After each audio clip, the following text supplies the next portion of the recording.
कहानी कैफे 7 समर्पित है किस्सा गोई की उस परंपरा को जिस परंपरा से जन्म लेते हैं दुनिया में बड़े बड़े कहानीकार। कहानी कैफे 7 मैं समर्पित करता हूं अपनी मां को, जिनकी अनगढ़ अबूझ कहानियों को सुनकर मैं जयशेखर किस्सा गोई की जिम्मेदारी निभाता हूं।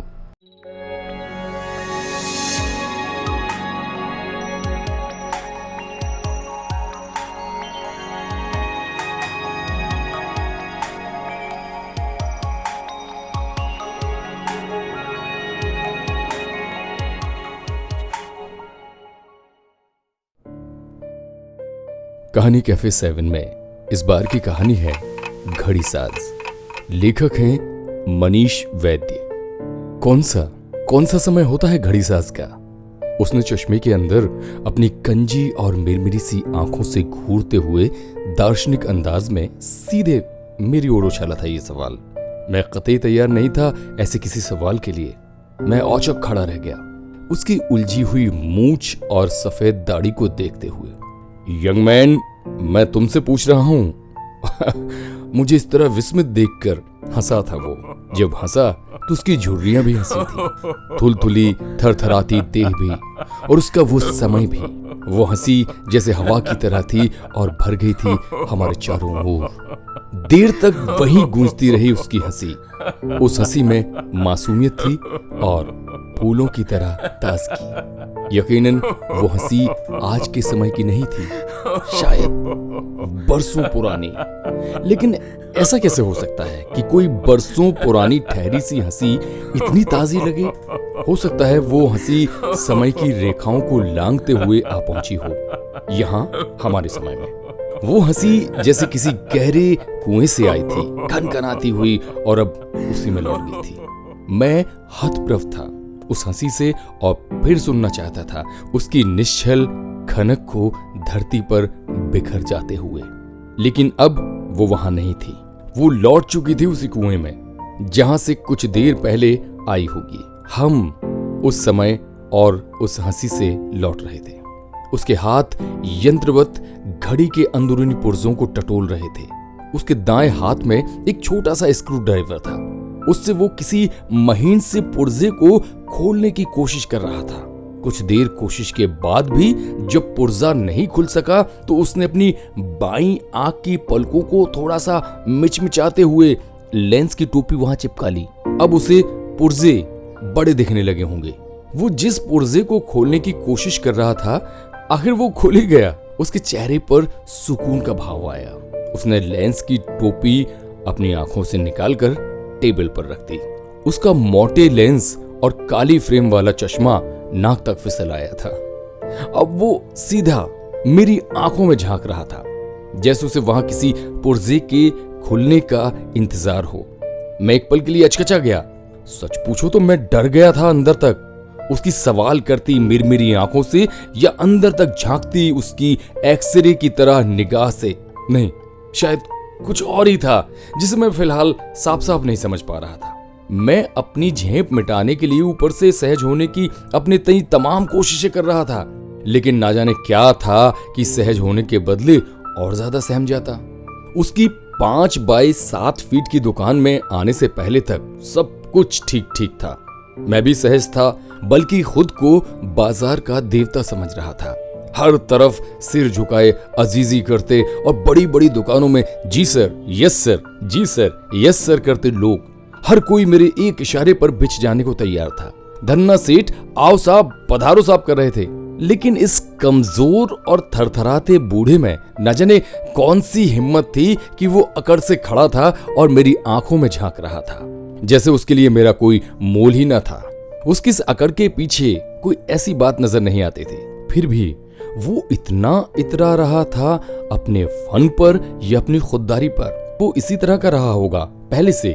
पिता गुजर चुके थे करीब 20 साल पहले, पर उनकी घड़ी अब भी वैसे ही समय बताती थी।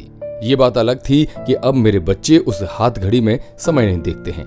उनका समय उनके मोबाइल और लैपटॉप में दर्ज हुआ करता है। माँ और मुझे पिता की उस पुरानी हाथ घड़ी से बड़ा लगाव है। कभी पिता ने खरीदी थी अपनी पहली कमाई से ये घड़ी। अब माँ के कमरे में वो घड़ी जैसे पिता की मौजूदगी हुआ करती है। उसी की दुरुस्तगी के लिए मैं शहर भर में घूमता रहा किसी घड़ी साज की तलाश में। शहर में कहीं घड़ी साज नहीं थे। फिर किसी ने बताई थी ये जगह शहर का आखिरी घड़ी साज। उसकी छोटी सी दुकान की दीवारों पर कई किस्मों की घड़ियां टंगी हुई थी, पर सबका समय अलग अलग था। हर एक कांटे अलग अलग दिशाओं में, किसी से किसी का कोई मेल नहीं। उसकी कोई भी घड़ी 10:10 नहीं बजा रही थी। उनके रंग, आकार और कंपनियां भी अलग अलग थी। बूढ़े की लकड़ी की कुर्सी के ठीक पीछे पेंडुलम वाली घड़ी लटक रही थी, जो इस दोपहरी में 6 बजा रही थी। उसकी कुर्सी के बाएं ओर का हत्था नहीं था, शायद टूट चुका होगा। कुर्सी पर कई सारे मैले चिकट कुशन पड़े थे। उसके 2x4 के शोकेस में शायद कभी चमचमाती नई घड़ियां रखी जाती रही होंगी, लेकिन अब वहां तड़के हुए कांच के पीछे एल्यूमिनियम के चौकोर डिब्बों में, छोटी छोटी डिब्बियों में कुछ पुर्जे जमा थे। मुझे लगा कि इन छोटी डिब्बियों में उसने पुर्जे नहीं, शायद अपने समय को ही सहेज रखा है, जैसे बच्चे कभी कभी धूप को डिब्बियों में सहेजने की कोशिश करते हैं। शोकेस के दूसरे हिस्से में कुछ घिसकर बदरंग हो चुकी घड़ियां और कुछ चमड़े के पट्टे भी थे। उसकी टेबल शीशम की पुरानी पड़ चुकी लकड़ी की थी और बहुत भारी थी। टेबल पर औजारों और घड़ियों के पुर्जों की इस तरह घालमेल थी कि कोई उसमें से कुछ ढूंढ ही नहीं सके, पर उसके हाथों को पता था कि कौन सी चीज कहाँ रखी है। वो बातें करते करते या इधर उधर देखते हुए भी टेबल से सही सही चीजें उठा लिया करता था। दुकान में अंदर जाने के रास्ते पर ही बची हुई जगह में ग्राहकों के लिए 2 कुर्सियां रखी हुई थीं। कुर्सी का फोम निकल चुका था और किसी के बैठने पर फोम अंदर की तरह धंस जाता था। बैठने वाले को लगता था कि वो भी धंस गया है। बाईं ओर की दीवार पर घड़ियों के बीच पुरानी लकड़ी की फ्रेम में एक ब्लैक एंड व्हाइट तस्वीर थी। उसमें कोई युवा दंपत्ति ताजमहल के ठीक सामने मुस्कुरा रहे थे। उन दोनों के बीच कोई 5-6 साल की मासूम सी लड़की हंसती हुई खड़ी थी। मैंने कुछ मिलाने की कोशिश की तो मुझे लगा कि इस तस्वीर का हीरो शायद यही बूढ़ा है। बगल में खड़ी उसकी पत्नी और वो शायद इसकी बच्ची रही होगी। उसमें बूढ़ा एकदम चुस्त दुरुस्त युवा नजर आ रहा था। बड़े बड़े हिप्पी कट बाल करीने से कड़े हुए, आंखों पर धूप का चश्मा, बड़े बड़े छपकों की कमीज। उनकी मुस्कुराहटों और बच्ची के खिलखिलाने का समय इसमें ठहर गया था। मैं पूछना चाहता था इसके बारे में उससे, पर पूछ नहीं सका। क्या पता मेरे पूछने से वो लौट जाए उस समय में, या कि उसका कोई दर्द उभर आए उसके बारे में तफसील से बताते हुए। हो सकता है वो अकेला रह गया हो पत्नी के जाने के बाद। ये भी कि उस लड़की की शादी हो चुकी हो और उसका पति उससे मारपीट करता हो हर दिन, या कि वो किसी के प्रेम में पड़कर चली गई हो बूढ़े की दुनिया से बहुत दूर, या उसका पति उसे भी अपने साथ ले गया हो 7 समंदर पार कहीं। वो घड़ी के पुर्जों में व्यस्त हुआ तो मेरा डर कुछ कम हुआ। मैंने उसे शिकस्त देने के इरादे से पूछा, तो आप ही बताइए कौन सा होता है घड़ी साज का समय। वो बहुत देर तक चुप रहा, जैसे उसने कुछ सुना ही नहीं हो। मुझे लगा कि उसके कान कमजोर हों और उसने वाकई नहीं सुना हो। मैं दोबारा पूछना चाहता था, तभी हंसी वाले गहरे कुएं से आवाज निकलती सुनाई दी। उसी बूढ़े की आवाज थी, पर पहले की तरह नहीं, डूबी डूबी सी और कहीं दूर से आती हुई मध्यम सरसराहट की तरह। यंग मैन, कहाँ होता है घड़ी साज का कोई समय? नहीं होता है कोई समय उसका।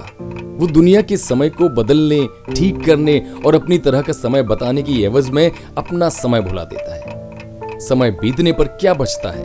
हम दरवाजे पर चौकसी करते हैं समय की, पर कमबख्त वो कब खिड़कियों से गुजर जाता है पता भी नहीं चलता। समय बदलने से बदलती है दुनिया, कहीं कुछ भी नहीं रह जाता पुरानों को निस्तनाबूद करते हुए बढ़ता है समय आगे। वो रुक गया इतना कहकर, जैसे थक गया हो कहते हुए। फिर कुछ देर बाद जैसे सांसें समेटकर उसने कहा था, अब तो अपनी घड़ियां ही नहीं, लोग अपने समय तक को दुरुस्त नहीं करते, उपयोग के बाद फेंक देते हैं सब कुछ। उसकी आवाज के दर्द को मैंने देर तक अपने सीने में घुलते देखा था। शायद तब से अब तक। आज बहुत दिनों बाद इधर आना हुआ तो ना जाने क्यों वो बूढ़ा याद आ गया। उससे कोई काम नहीं था, फिर भी गाड़ी मोड़ दी है उसकी दुकान की ओर। बाजार अपनी पूरी रंगीनियों में गुलजार है और अपने चित परिचित शोर से भरा हुआ। वहां पहले भी किसी ने नहीं सुनी थी उस बूढ़े घड़ी साज की वो खनकती हंसी, और नहीं सुना था वो सवाल भी।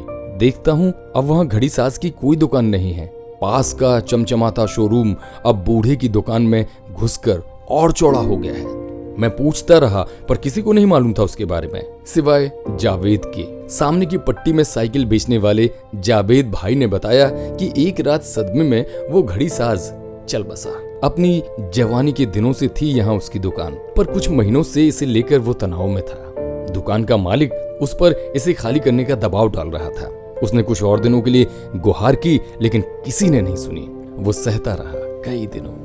एक दिन दुकान मालिक ने उसका सामान फेंक दिया सड़क पर। रोते हुए देर तक समेटता रहा, यहाँ से वहां से वो सामान ये सामान, सारा बिखरा हुआ सामान समेटा उसने। निराश हो गया था वो, जैसे सामान नहीं उसे ही फेंक दिया हो सड़क पर। फिर बेआबरू किसी हाथ ठेले पर ले गया अपना सामान अपने घर।